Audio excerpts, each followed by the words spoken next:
दोस्तों, यह video algal Bloom जानी के शैवाल खिलने पर है। आओ वीडियो को शुरू करें। नासा के वैज्ञानिकों ने शैवाल खिलने पर नजर रखने के लिए नए उपकरण का परीक्षण किया। पृथ्वी की परिक्रमा करने वाले उपग्रहों का उपयोग दशकों से अंतरिक्ष से शैवाल खिलने का पता लगाने के लिए किया जाता रहा है, जिससे पानी का सीधे नमूना लेने की तुलना में व्यापक क्षेत्रों में अधिक बार अवलोकन करना संभव हो जाता है। सबसे आम अवलोकन तकनीक समुद्र के रंग को मापने के लिए विजिबल स्पेक्ट्रम पर निर्भर करती है। हालांकि यह दृष्टिकोण अधिकतर साफ आसमान की स्थिति तक ही सीमित है। दक्षिणी कैलिफोर्निया में नासा की जेट प्रोपल्शन प्रयोगशाला के वैज्ञानिकों के नेतृत्व में जियोफिजिकल रिसर्च लेटर्स में एक हालिया अध्ययन से पता चला है कि कैसे ट्रोपोमी या ट्रोपोस्फेरिक मॉनिटरिंग उपकरण नामक एक अंतरिक्ष आधारित उपकरण करेनिया ब्रेविस के बारे में शक्तिशाली सुरागों को उजागर करने के लिए पतले बादलों के माध्यम से देखने में सक्षम था। 2020 के खिलने के लिए जिम्मेदार सूक्ष्म शैवाल ट्रोपोमी की प्रकाश की सूक्ष्म तरंग दैर्घ्य को देखने और मापने की बढ़ी हुई क्षमता संभावित रूप से संघीय एजेंसियों और स्थानीय समुदायों को हानिकारक प्रकोपों का बेहतर पूर्वानुमान लगाने और प्रबंधित करने में मदद कर सकती है। ट्रोपोमी यूरोपीय सेंटिनल 5P अंतरिक्ष यान पर सवार होकर उड़ान भरता है, जिसे 2017 में लॉन्च किया गया था। वैज्ञानिकों ने वेस्ट फ्लोरिडा शेल्फ की जांच की, जो पैनहैंडल से कीच तक उभरने वाली महाद्वीपीय परत का एक विस्तार है। मेक्सिको की खाड़ी के अन्य भागों में अपने उद्गम से के ब्रेविस तेज हवाओं और समुद्री धाराओं के माध्यम से समुद्र तट की ओर ले जाया जाता है। हाल के शोध से पता चला है कि पश्चिमी फ्लोरिडा कई तटीय समुदायों की तरह तेजी से फैलने की चपेट में आ सकता है, क्योंकि ये शैवाल पोषक तत्वों से भरपूर अपवाह, उर्वरक और जलवायु परिवर्तन के कारण गर्म परिस्थितियों में पनपते हैं।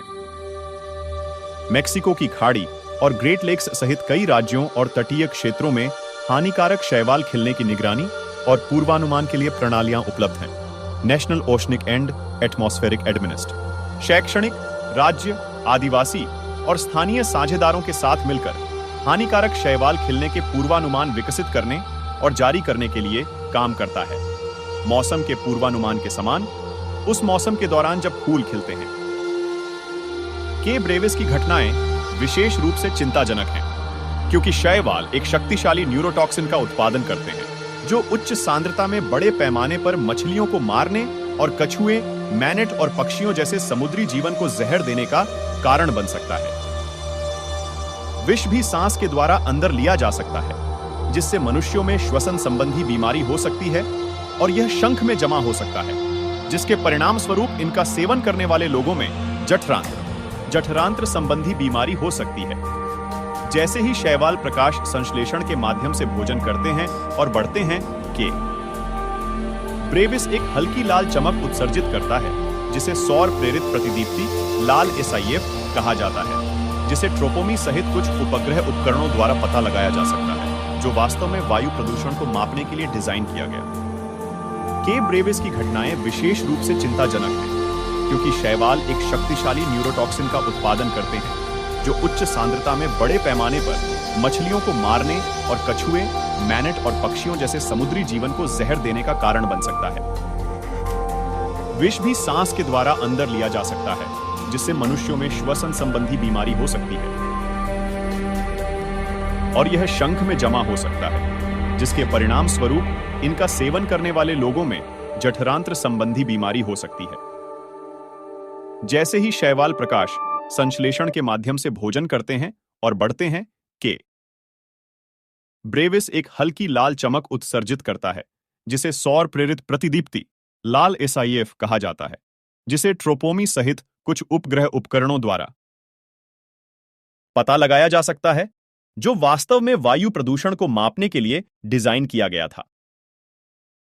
अंतरिक्ष आधारित लाभ वैज्ञानिकों ने कहा कि उनके निष्कर्ष एक्वा और टेरा उपग्रहों पर अकेले या नासा के दीर्घकालिक MODIS मॉडरेट रिजोल्यूशन इमेजिंग स्पेक्ट्रोरेडोमीटर उपकरण जैसे अन्य पृथ्वी अवलोकन उपकरणों के साथ मिलकर ट्रोपोमी का उपयोग करने के मूल्य को प्रदर्शित करते हैं। मोडिस समुद्र के रंग को मापता है और वर्तमान में फ्लोरिडा और अन्य स्थानों में पर्यावरण प्रबंधकों द्वारा स्पष्ट दिनों में शैवाल का पता लगाने के लिए इसका उपयोग किया जा रहा है। एक और समुद्री रंग उपकरण, जिसे 2024 की शुरुआत में लॉन्च करने की योजना है, दुनिया के समुद्री पारिस्थितिक तंत्र को इस तरह देखेगा जैसा पहले कभी नहीं देखा गया। नासा का पेस या प्लैंकटन, एरोसोल, क्लाउड, महासागर पारिस्थितिकी तंत्र मिशन पिछले सेंसर की तुलना में कई अधिक तरंग दैर्ध्य में फाइटोप्लैंक्टन और अन्य महासागर जीव विज्ञान, वायुमंडलीय एरोसोल और बादलों का अध्ययन करेगा। ये अवलोकन हानिकारक शैवाल की उपस्थिति, साथ ही मत्स्य पालन के तेजी मंदी चक्र और वाणिज्यिक और मनोरंजक उद्योगों को प्रभावित करने वाले अन्य कारकों का पूर्वानुमान लगाने में मदद करेंगे। जेपीएल में नासा के पोस्ट डॉक्टरल प्रोग्राम फेलो और प्रमुख लेखक केली लुइस ने कहा, लगभग 20 वर्षों से समुद्री रंग सेंसर हानिकारक शैवाल खिलने की उपग्रह निगरानी के लिए मूलभूत आधार रहे हैं। ट्रोपोमी रेड एसआईएफ का यह अनुप्रयोग दर्शाता है कि कैसे उपग्रह प्रौद्योगिकियों का संयोजन स्पष्ट आकाश स्थितियों से परे प्रारंभिक चेतावनी प्रणालियों को मजबूत कर सकता है। उपग्रह के माध्यम से प्रारंभिक चेतावनी से वास्तविक दुनिया को लाभ होता दिखाया गया है। हाल के एक केस अध्ययन में पाया गया कि यूटा झील में साइनोबैक्टीरिया का शीघ्र पता लगने से स्वास्थ्य देखभाल पर महत्वपूर्ण बचत हुई, काम के घंटे कम हुए और अन्य आर्थिक नुकसान हुआ। कुछ दिनों की अग्रिम चेतावनी से जमीनी स्तर पर तेज कार्रवाई हो सकती है, जिसमें सार्वजनिक अलर्ट और यहां तक कि समुद्र तट को बंद करना भी शामिल है। दोस्तों, आपको ये वीडियो कैसी लगी है? अगर अच्छी लगी है तो चैनल को सब्सक्राइब करना ना भूलें।